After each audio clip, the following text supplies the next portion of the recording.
देखिए, अगर आप भी आईपीओज़ में अप्लाई करते हो बट आपको भी आजकल अलॉटमेंट में बहुत दिक्कत आ रही है, आप रेगुलरली आपको जो आईपीओज़ है वो अलॉट नहीं हो रहे हैं, तो चलिए 5 ऐसी टिप्स के बारे में बात करते हैं जिसमें आपको हेल्प हो पाएगी, जिससे आपको हेल्प हो पाएगी कि आपको जो अलॉटमेंट के चांसेस है वो इंक्रीज़ हो पाएंगे। सबसे पहली बात यह है कि जब भी आप अप्लाई करो तो आप हमेशा अपना रेट जो है कट ऑफ चूज़ करो। कट ऑफ मीन्स कि कंपनी ने जो भी बुक बिल्डिंग के थ्रू आपका एक रेट जो फिक्स किया है, अपर रेंज या लोअर रेंज, आप किसी भी रेट पे उसको लेने के लिए तैयार हो, उस रेंज में से किसी भी रेट पे उसको लेने के लिए तैयार हो। तो ऑलवेज चूज कट ऑफ जब भी आप इसको आईपीओ को अप्लाई कर रहे हो। सेकेंड थिंग, जब भी आप अप्लाई करो, ये एक बहुत ही इंपॉर्टेंट चीज़ है, ये काफ़ी कम लोगों को पता होगा। देखिए, जैसे ये एक एग्जांपल के साथ मैं आपको समझाता हूँ। जैसे अभी बजाज हाउसिंग फाइनेंस का आईपीओ आ रहा है, तो उसकी जो पेरेंट कंपनीज है बजाज फिनसर्व और बजाज फाइनेंस। आप अगर उसमें एक ही भी शेयर आपके पास उसका पड़ा है, उन दोनों कंपनीज में से किसी कोई भी कंपनी का शेयर आपके पास पड़ा है, तो आप उस आईपीओ को जो है वो एक शेयर होल्डर कैटेगरी में अप्लाई कर सकते हो।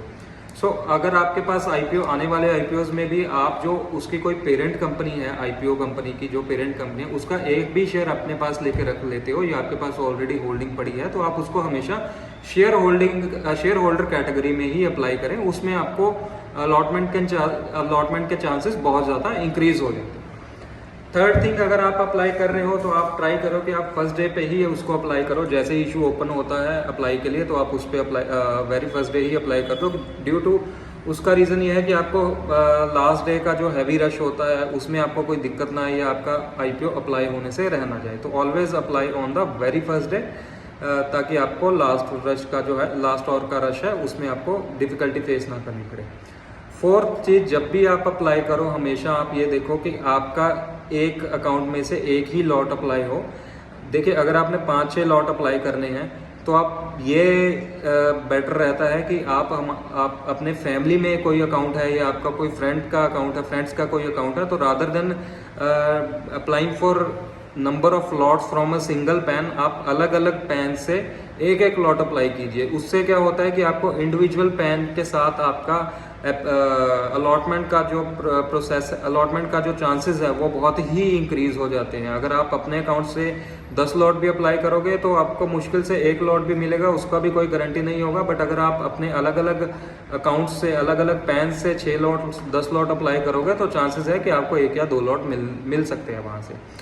फिफ्थ एंड लास्ट चीज़ की, आप जब भी अप्लाई करो अपनी पूरी डिटेल्स वहाँ पे चेक करो। देखिए, आईपीओ की जो एप्लीकेशन है वो 2 तरीके से अप्लाई होती है। First of all is ASBA means जब भी आप कोई बैंक ब्रोकर के थ्रू अप्लाई कर रहे हो, आपका बैंक अकाउंट और ब्रोकर का अकाउंट सेम है, तो आपको कोई यूपीआई वगैरह की ज़रूरत नहीं है। आप जस्ट उसको एप्लीकेशन को अप्लाई करोगे, वो सीधा ही आपका अप्लाई हो जाएगा, बेसिकली थ्रू बैंक।